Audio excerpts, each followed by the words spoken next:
North America 32 లక్షలకే MBBS ప్రపంచవ్యాప్తంగా గుర్తింపున్న degree.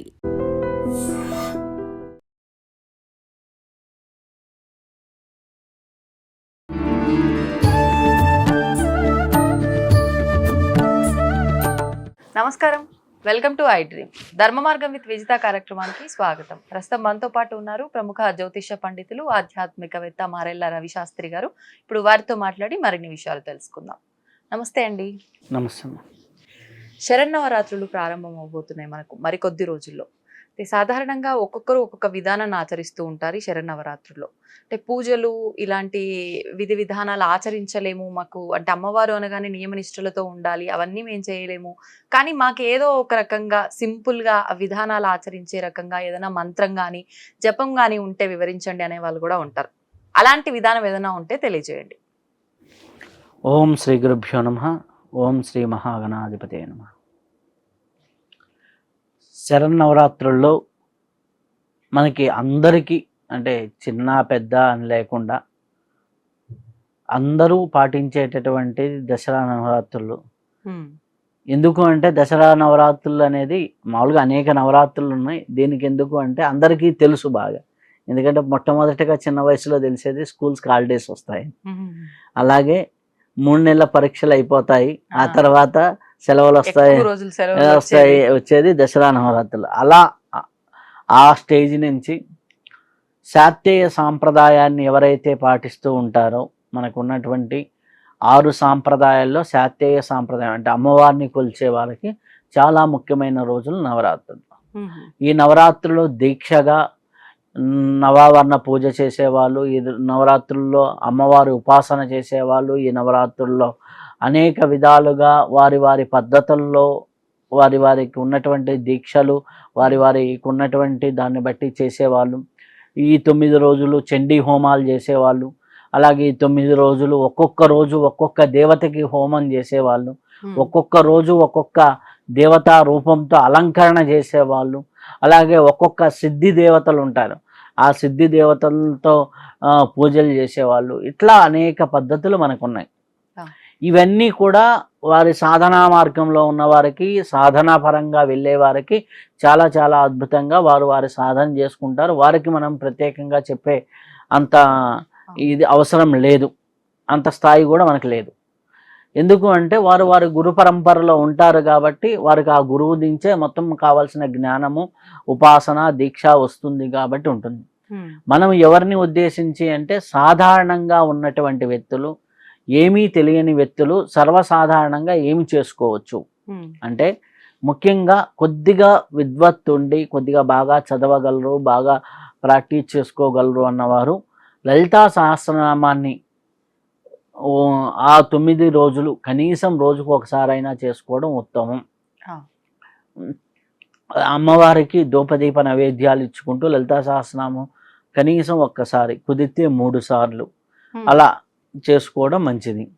ఇంకా కొంతమంది ఉంటారు లలితా సహస్రనామం నవరాత్రుల్లో 108 సార్లు పూర్తి చేస్తామనే వాళ్ళు, అలా చేసుకోవచ్చు. ఒక్కసారి పూర్తి చేయడానికి ఎంత సమయం పడుతుంది? 15 నిమిషాల నుంచి అట్లా 15 నిమిషాలు పడుతుంది. అంటే అలవాటైన వాళ్ళకి 183 శ్లోకాలు కాబట్టి 183 ఉన్నారు ఆ శ్లోకాలు కాబట్టి ఒక్కో లైన్ ఒక్కో శ్లోకం, 2 లైన్లు మొత్తం 365 లైన్స్ ఉంటాయి. లైన్స్ పరంగా చూసుకుంటే, శ్లోకాల పరంగా చూసుకుంటే 183వ శ్లోకంతో అయిపోతుంది. కాబట్టి మనకి సంవత్సరానికి సంబంధించిన ఒక్కొక్క ప్రతీకగా ఒక్కొక్క రోజుకు ఒక్కొక్కటి ప్రతీకగా కొంతమంది చెప్తారు. అలా కాకుండా 1000 నామాలు ఉంటాయి దీనికి సంబంధించి.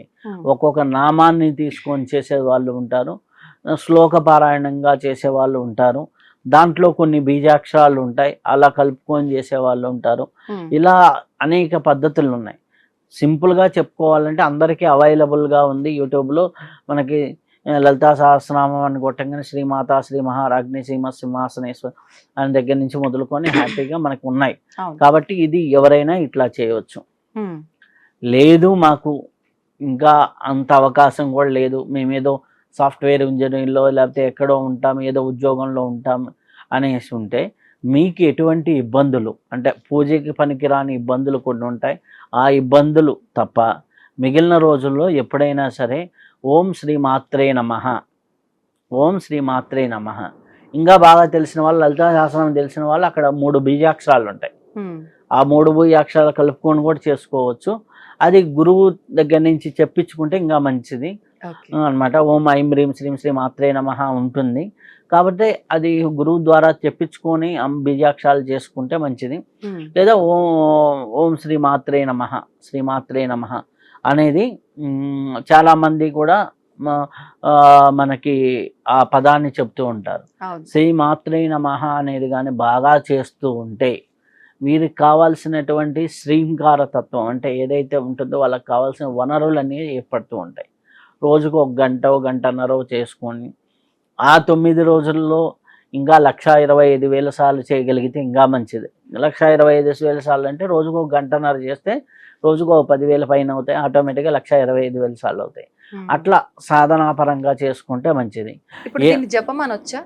జపమే కానీ నామజపం. నామజపం అంటే నామజపం బీజాక్షర సహితం అయితే అది మంత్రం అవుతుంది. బీజాక్షరం కాకుండా నామం అన్నమాట. కొన్ని మనకి ఉన్నాయి ఇప్పుడు నామ సహితంగా వచ్చేది. ఓం నమ శివాయ కానీ ఓం నమో నారాయణ ఇట్లాంటి, అలాగే జై శ్రీరామ అనేది ఇట్లా అన్నమాట. అట్లాంటివి మనం చేసుకుంటూ ఉంటే చాలా చాలా చాలా చాలా బాగుంటాయి. ఏదైనా ఒకటి చేస్తుంటే దాని ద్వారా ఉన్నటువంటి పాజిటివ్ శక్తి మన శరీరంలోకి వెళ్తూ ఉంటుంది. ఆ శక్తి ఏంటంటే అది కొంతకాలానికి ఆ వైబ్రేషన్ వల్ల ఆ విధంగా ఉంటుంది.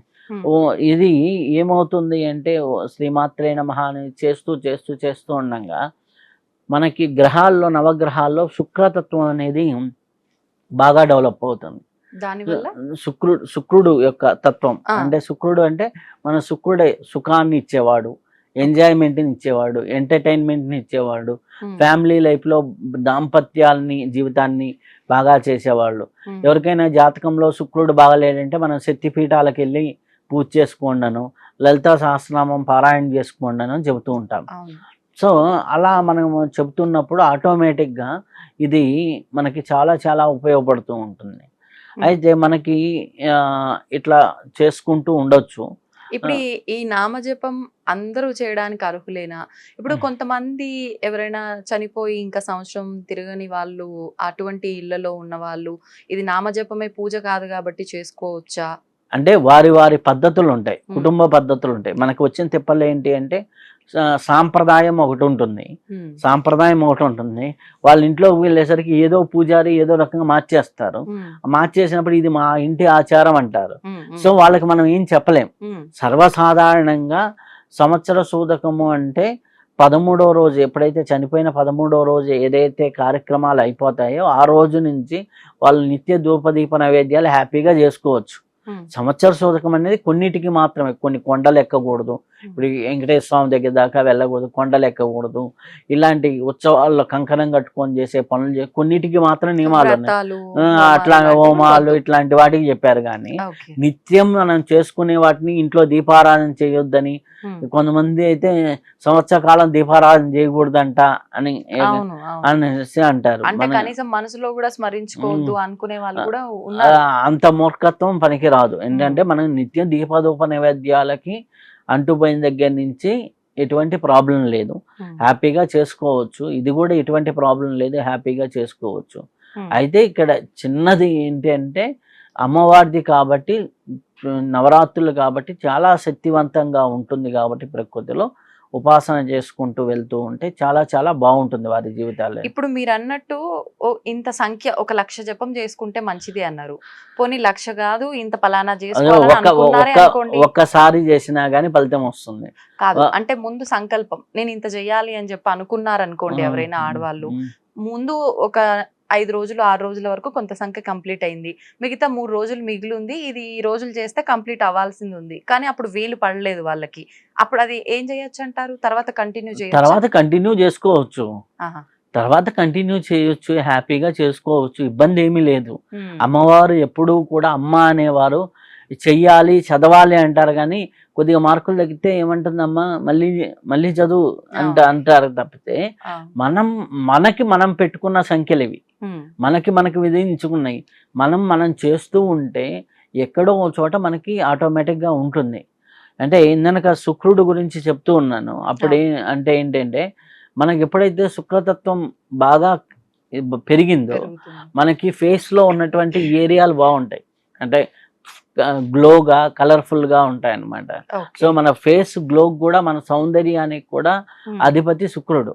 అమ్మవారిని ఎప్పుడైతే మనం కొలుస్తామో గ్రహస్థానాల్లో శుక్రుడు యాక్టివేట్ అవుతాడు. ఉమ్. అలాగే ఆధ్యాత్మిక కోణంలో ఇంక అమ్మవారు ఇంక సహస్రారానికి అధిపతి, ఇంకా కుండలిని తత్వానికి అధిపతి. ఆధ్యాత్మిక కోణంలో ఎక్కడికైనా తీసుకెళ్ళొచ్చు వారి వారి స్థాయిలు, వాళ్ళ వాళ్ళ ధ్యాన మార్గంలో. అలాగే ఉపాసనా మార్గంలో, మంత్ర మార్గంలో ఎక్కడికైనా వెళ్ళిపోతారు. వారి వారి ఉపాసనా సిద్ధుల పరంగా వెళ్తూ ఉంటారు. ఉమ్. సర్వసాధారణంగా ఒక గృహిణులు ఇంట్లో ఉన్న వాళ్ళు ఒక నామజపాన్ని, అమ్మవారి నామజపాన్ని తీసుకొని ఓం లలితాదేవి అయి నమః అనుకుంటూ చేసుకోవచ్చు. ఓం శ్రీ మాత్రే నమః అని చేసుకుంటూ ఉండొచ్చు. ఇట్లా ఓం దుర్గాయే నమః, ఇట్లా వాళ్ళకి నచ్చిన మంత్రాన్ని తీసుకొని ఒక నామజపంలాగా చేసుకుంటూ ఉంటే అది రక్షణా కవచంలాగా మారుతుంది. ఇప్పుడు ఈ నామజపం చేస్తున్నప్పుడు కూడా నియమాలు పాటించాల్సిందేనా? ఈ 9 రోజులు కానివ్వండి, నార్మల్ గా కొన్ని రోజులు, ఎన్నో రోజులు చేస్తున్నారు, ఉమ్. ఎటువంటి? అంటే నియమాలు అంటే సర్వసాధారణంగా మనకి ఏం చెబుతారు, కొన్ని పూజకి పనికిరాని రోజులు ఉంటాయి. ఆడవాళ్ళకి ఈ మంత్లీ వీలుపడని రోజులు. వీడిపడని రోజులు అన్నమాట. అట్లాంటి లేదా ఎవరైనా చనిపోయారు అని అన్నప్పుడు, అచూస్యం అన్నప్పుడు, అప్పుడు అక్కడికి వెళ్ళి వచ్చినప్పుడు. అక్కడికి వెళ్ళి వచ్చినప్పుడు, లేకపోతే వాళ్ళ ఇంటి పేరు వాళ్ళు చనిపోయినప్పుడు అంటూ అంటారు కదా. సో అట్లాంటి సందర్భాలు తప్పితే మిగిలిన సందర్భాల్లో హ్యాపీగా చేసుకోవచ్చు, ఎవరైనా చేసుకోవచ్చు. చేసుకుంటూ ఉంటే ఎంత ఎక్కువ దైవారాధన పెరుగుతూ ఉంటే అంత మీ ఇంట్లో సుఖ సౌఖ్యాలు పెరుగుతాయి. విశ్వశక్తితో మీరు ఎప్పుడైతే మమేకమవుతూ ఉంటారో అంత పాజిటివ్ ఎనర్జీ మీ ఇంట్లో పెరుగుతూ ఉంటుంది. అది వద్దన్నా కాదన్నా పెరుగుతూ ఉంటుంది. ఆటోమేటిక్గా మీకు ట్యాంక్ నుంచి వాటర్ పైప్ లీక్ అయింది అనుకోండి, డ్రాప్ ఎట్లా పడుతుంటుందో మీరు తలుచుకుంటూ ఉంటేనే మీ ఇంట్లో ఆటోమేటిక్గా ప్రాణశక్తి అనేది పడుతూ ఉంటుంది. అది ఫస్ట్ రోజు కొద్దిగా తేమైనట్టే ఉంటుంది వాటర్ లీకేజ్, మార్పు తెలియదు. ఒక నెల రోజులు పోయేసరికి ఆ గోడ అంతా నడిచి ఉంటుంది.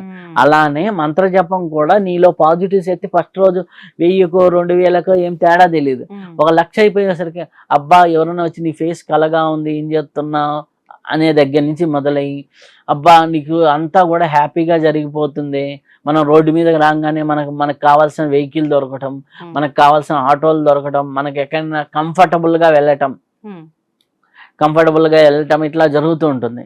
మీకు ఉపాసనలో ఇది ఎక్కువగా పనికి వస్తుంది. ఎట్లా అంటే మీకు రీసెంట్గా నేను ఒకసారి హిమాలయాలకు వెళ్ళినప్పుడు అక్కడ ఎందుకు అనిపించిందో ఏమో, నేను మధ్యాహ్నం బయలుదేరాలి రిటర్న్, ఎందుకు ఉదయాన్నే వెళ్ళిపోవాలి అని మనసులో అనిపించింది.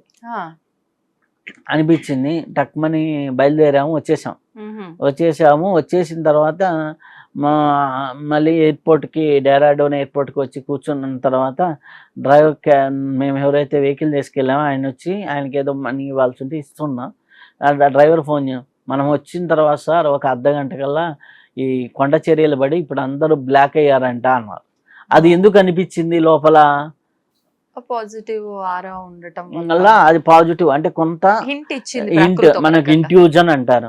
మనం సాధన చేస్తుంటే ఆ ఇంట్యూజన్ పనికి వస్తూ ఉంటుంది. కొంతమందికి ఏదో ఆరోగ్య సమస్యలు ఉంటాయి.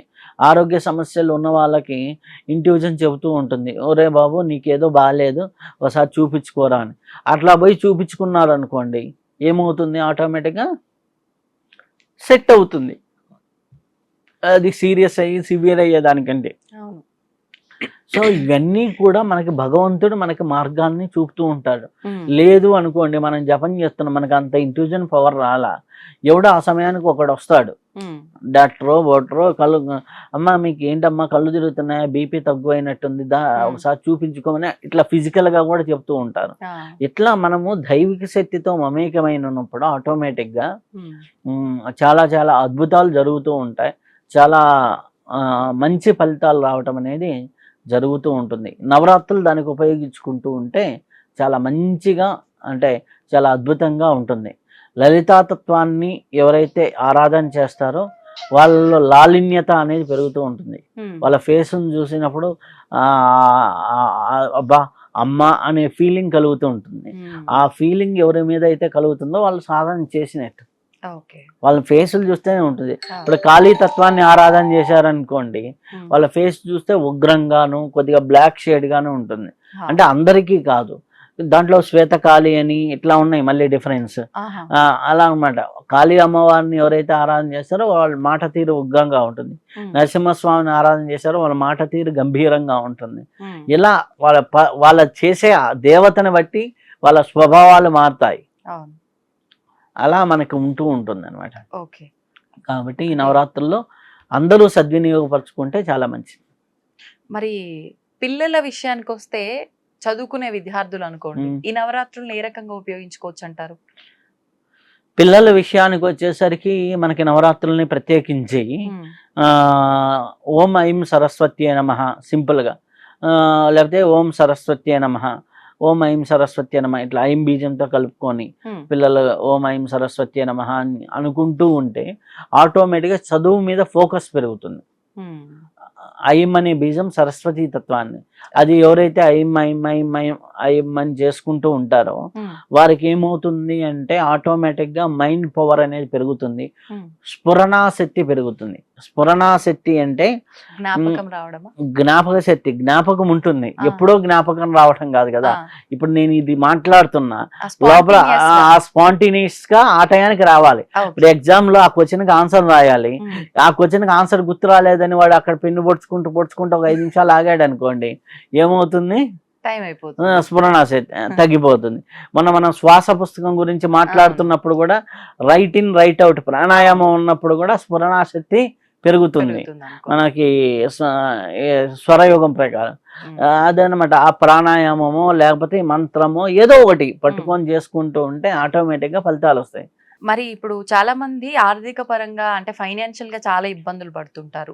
అంటే తగిన జీతం రాక, అంటే డబ్బులు సంపాదన కరెక్ట్ గా వాళ్ళ అవసరాలకు సరిపడా రాక కొంతమంది, వచ్చిన దాన్ని కరెక్ట్ గా ఆ ప్లానింగ్ లేకుండా దుర్వినియోగం చేసుకొని కొంతమంది, ఏ రకంగా అయినా కూడా చాలా ఫైనాన్షియల్ ఇబ్బందుల్లో ఉన్న వాళ్ళు ఉంటూ ఉంటారు.